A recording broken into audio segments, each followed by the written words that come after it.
We must kill JPEG. This is not a RAW versus JPEG debate. This is about saving you thousands of dollars. This outdated format from the early 90s is incredibly wasteful, and you are the one who's paying for it. I'm going to show you how you can get the latest and greatest technology, the difference it will make in your life, whether you shoot JPEG or RAW, and how you can make that change possible. But first, I want to take a second and thank our sponsor, Squarespace. They're the ones who make this podcast possible. If you need any type of website, whether you're showing off your pictures or you're setting up a website for your business, Squarespace is the best way to do it. They provide beautiful templates that work on desktops or smartphones or tablets. They're incredibly simple to use, so you don't have to be a techie, but if you are, you can go in and make all those little customizations to make your site your own. If you're interested in your own trial, set it up for free at squarespace.com/Tony. And if you love it, use the coupon code Tony to get 10% off. 1992. Would you use a computer from this era to edit your photos? No way. But you are using a format from this era because that's when this was published. The JPEG Still Image Data Compression Standard. The JPEG format changed the world, even though it's time to move on to something new. 2015 was an important year because that's when the successor to the JPEG format was finally standardized. You might hear it called by a few different names. HEIF, which people say as HEF, is the actual file format. This defines the sort of compression that is replacing JPEG. It's about twice as efficient as JPEG. HEIC is becoming the most popular container. It's just the file format. That's probably going to be the file extension on the pictures that you take with cameras like this iPhone that are smart enough to do it. When you use these compression technologies in video, it's called HEVC or sometimes H.265, but really they're exactly the same technologies. In 2017, that's when Apple releases iOS 11. They make the HEF compression format standard. In fact, our customers now take 1 trillion photos per year. And they take a lot of video too, and today they do it in H.264. But now, with our latest iPhones and iOS 7, we're using HEVC, which is giving us up to 2 times better compression for camera captured videos, which means less storage space used on your device and less space used in the cloud. And we're applying these same techniques to replace JPEG capture with what we call HEIF, high efficiency image format. It's based on HEVC, and it also provides awesome quality images at half the size on your device.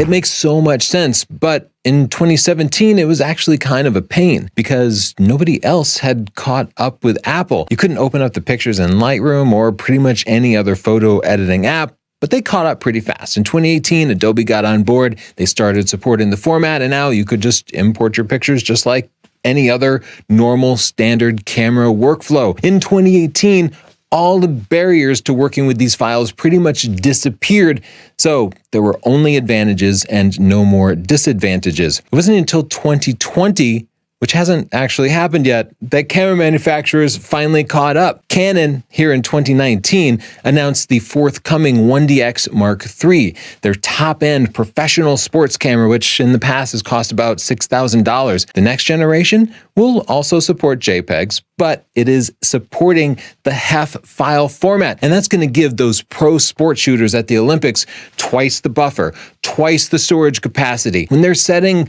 hundreds or thousands of photos to the editors, it's going to take half the time, and the picture quality will actually be better. Part of that improvement in quality is 10-bit color. JPEG files have only 8-bit color. That means there are only 256 variations between totally bright and totally dark for any given color. If you take a picture that includes a large portion of the sky is not one color. It will go from very slightly brighter blue to very slightly darker blue over the course of your entire picture, and depending on how much JPEG compression there is, you'll see big blocks and chunks. That is the artifacts of the ancient JPEG compression. By providing 10-bit color, the HEF file format is providing 1024 24 variations, or 4 times the number of levels. The HEIF file format can also store multiple pictures within a single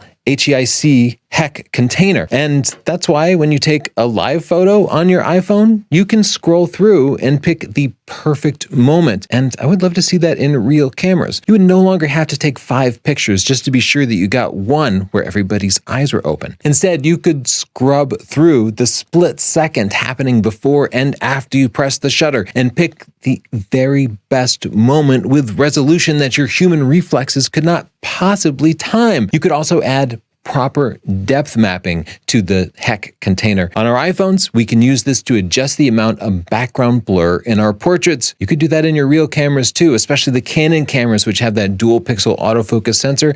They're capable of creating a depth map, and that means if they were to store that depth map information efficiently in a nice, efficient HEIC file format, our post-processing apps could adjust that depth. I told you earlier that JPEGs were costing you hundreds or thousands of dollars, so let's talk about that. Based on polls we've had in the past, it seems like a typical photographer over the course of their career could gather 100,000 or more photos. If you use a conservative 24 megapixel camera, that means that you'll have about 1.2 terabytes of files if you use JPEG, or 2.5 to 3 terabytes of files if you're shooting RAW. Now, a 2 terabyte hard drive will only cost you $40 or maybe even less. So that doesn't seem like a lot of storage costs, except what happens if that hard drive fails? You have a backup, right? You could just buy another $40 hard drive, except what happens if there's a theft or a fire? The easy answer to this is to get some cloud storage. Go get a Google Drive account. That costs you $10 for 1 terabyte per month right now, but we decided we needed 1.2 terabytes, so that pushes us to $20 per month, or $240 per year, or about $2,400 per decade.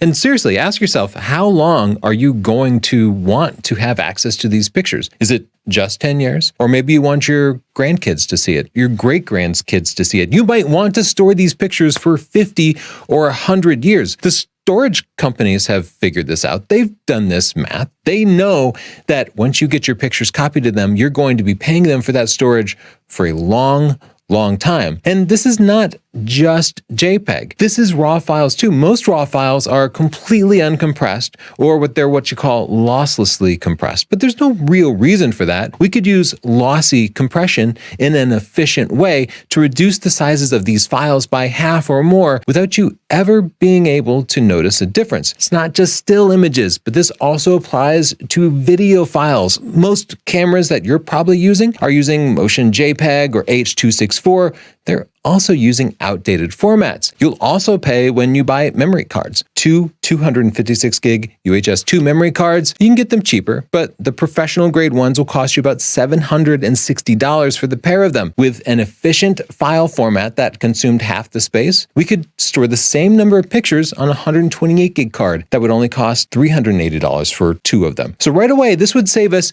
$380.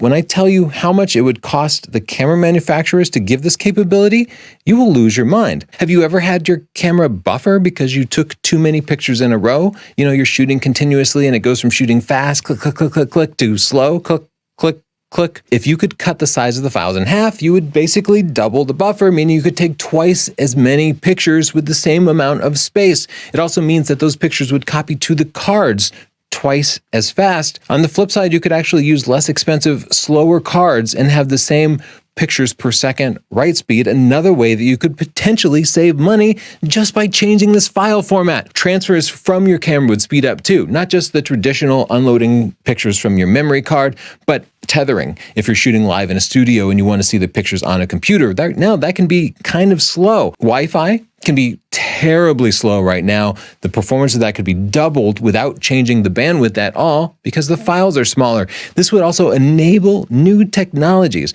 like allowing your camera to send the pictures to cloud storage, either over Wi-Fi or over cellular connections like LTE or 5G. After a break, I'm going to tell you why it's not that easy for camera manufacturers to implement this incredible new technology. But I'm also going to tell you what you can do to get those camera manufacturers to take those steps and save you personally all that money. I want to thank our sponsor, Squarespace. If you need a website to show off your pictures, even if they're in JPEG, go to squarespace.com/Tony. In just a few minutes, you'll be able to create a website that shows off your photographic talent or your business and makes your pictures look amazing, whether people are using a computer, a smartphone, or a tablet. You'll be able to view analytics and see where people land on your site and where they leave your site, how many pages they view, and that allows you to optimize your business and even make more money. I suggest you check out Squarespace at squarespace.com/Tony. You'll get a 14-day free trial. If you love it, use the coupon code TONY for an additional 10% off. Thanks, Squarespace. Camera manufacturers haven't done this yet, and I'm sure if they could just snap their fingers, they would. The biggest part is the coding of it is extremely difficult. JPEG is actually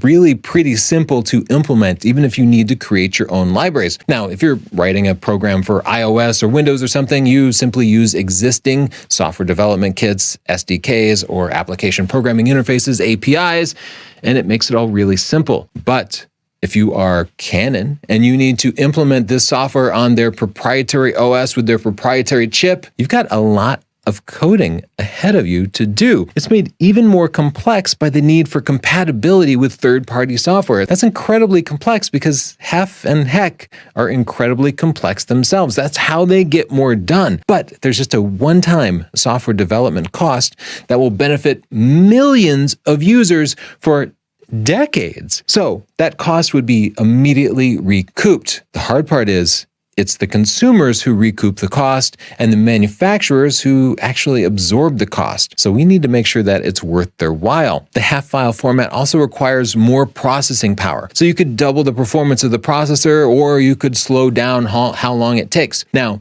this same compression technology is used in H.265, and there are lots of cameras that record H.265 video. It can definitely be done. Maybe the biggest struggle for camera manufacturers is the patents, though.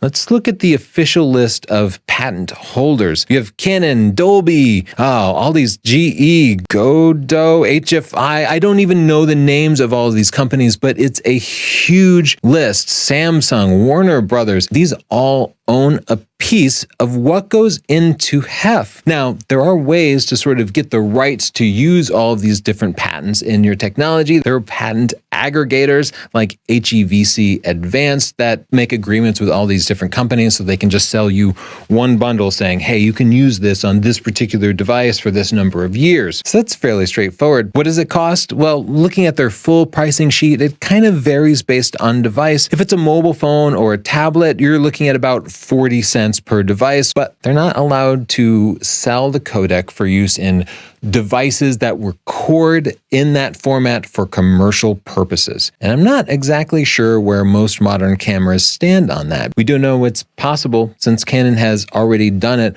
with their top-end camera, but even looking at what the commercial prices for these would be, it would probably be no more than $2.50 per device. $2.50. That's what the camera companies have to pay, plus some upfront software development costs. Now, compare that to what it's costing you. Just in memory cards, you're probably paying $50 to $200 for the extra capacity and extra speed that you need to get the same performance out of the less efficient JPEG or uncompressed RAW files. And in your cloud storage, well, it's probably going to cost you thousands or even tens of thousands of dollars over the course of your life. So that $2.50 in licensing fees seems pretty insignificant. So how can we get the camera manufacturers to start valuing our costs and our experiences over their own development and patent costs? You can go to social media and find your camera manufacturer and reach out to them and say, hey,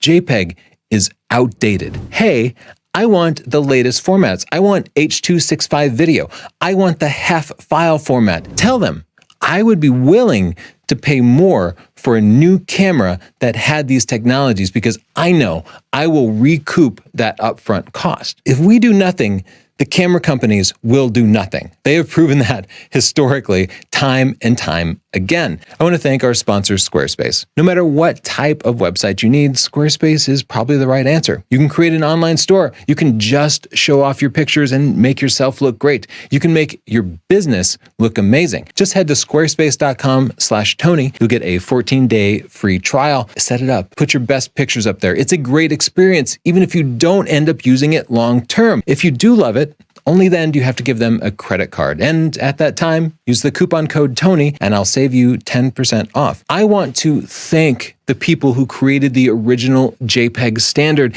even as I'm hoping to say goodbye to it, because these people have changed the world as we know it. They are what has built the modern internet. I used the internet without images, and it kind of sucked. But when the JPEG format came around and we started to be able to see images, it changed everything. And the internet has changed society as a whole. It has made the world smaller. It's the reason I can reach out to so many of you. Remember, it's not just JPEG, but the Motion JPEG video codec is built on top of that. So let's thank a few of the heroes that made this possible. Dr. Joan L. Mitchell, who recently passed in 2015. When we talk about standing on the shoulders of giants, you are one of those giants, Joan, and I really appreciate the work that you've done. You've changed the world. Eric Hamilton, thank you very much. Adrian Lichtenberg, you did fantastic work, and